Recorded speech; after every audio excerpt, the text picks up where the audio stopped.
আসসালামু আলাইকুম বন্ধুগণ। আমি এখন ঝিনাইদহের ঐতিহ্যবাহী প্যারিস রোডে আজকে একটি জরুরি কাজে এসে এখান থেকে একটি লং ভিডিও প্রস্তুত করছি। ঝিনাইদহের ঐতিহ্যবাহী প্যারিস রোড যে প্যারিস রোডটি অনেক নামকরণ সারা দেশ ও দেশের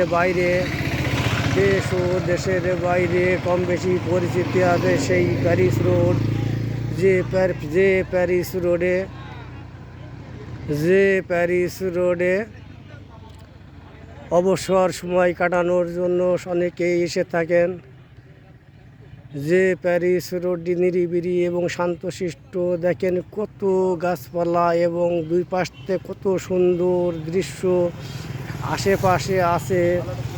আশেপাশে আছে ফসলের ক্ষেত, রাস্তার দুধার দিয়ে ফসলের ক্ষেত, কত সুন্দর মনোরম পরিবেশ। এই প্যারিস রোডটি কত সুন্দর আজকে আপনাদের সামনে উপস্থিত করলাম। আপনারা সবাই দেখবেন, ভালো লাগবে এবং ভালো লাগলে অবশ্যই আপনারা কমেন্টস করে জানাইবেন যে আমার ব্লগ ভিডিওটি কেমন হয়েছে।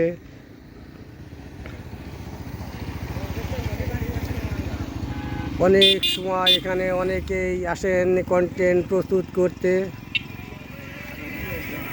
অনেকেই আসেন সময় পার করতে, অনেকেই আসেন ঘুরে বেড়াতে, অনেকেই অবসর টাইম এখানে এসে সময় কাটিয়ে যান। অনেক সুন্দর উপভোগ করার মতন একটি জায়গা, যে জায়গাটিতে এর আগে আমি কখনো দিন আসা হয়নি, তাই আজকে এসেছি। যে ঝিনাইদহের ঐতিহ্যবাহী প্যারিস রোডটি আমি একটু উপভোগ করে আসি এবং সেটাই আপনাদের সামনে প্রস্তুত করে উপহার হিসাবে দিলাম। আপনারা অবশ্যই আমার চ্যানেলটি সাবস্ক্রাইব করে আমার সঙ্গেই থাকবেন এবং আপনারা অবশ্যই আমার ভিডিওটি দেখে ভালো লাগলে অবশ্যই লাইক, কমেন্টস এবং শেয়ার করে আমার পাশেই থাকবেন ইনশাআল্লাহ।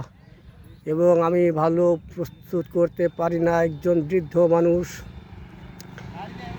আপনাদের যদি একটু উৎসাহ উদ্দীপনা পাই তাহলে আরও ভালো কন্টেন্ট প্রস্তুত করে আপনাদের সামনে উপহার দিতে পারবো। ধন্যবাদ। ওই দেখেন একটি গ্রুপ এসেছেন, ওনারা ভিডিও করছেন, ছবি করছেন। আমি এইখানে দেখাচ্ছি ওই যে আমাদের একটি গ্রুপ, যে গ্রুপটি আমাদের এখানে, আমরা এই গ্রুপের একটি মিটিং করার জন্য এসেছি। সেই গ্রুপটি ওইখানে সামনে বসে আছে। আমি ওনাদের ওইখানে এখন যাব এবং মিটিংটি সেরে আমি এখান থেকে বিদায় নেব।